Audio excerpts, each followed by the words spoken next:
Here's how to find recorded calls on your iPhone 17 series or any iPhone model installed with iOS 18 and later. With the iOS 18 update, the call recordings were added to the iPhone Notes app. Let's see the steps to check call recordings.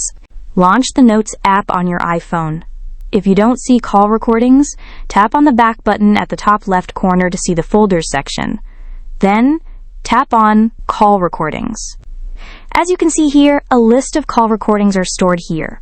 Now, tap on Call Recording to listen to it. Just tap the play button and listen to your call recordings. You can also check the transcript of the spoken words. They are automatically transcribed to supported languages.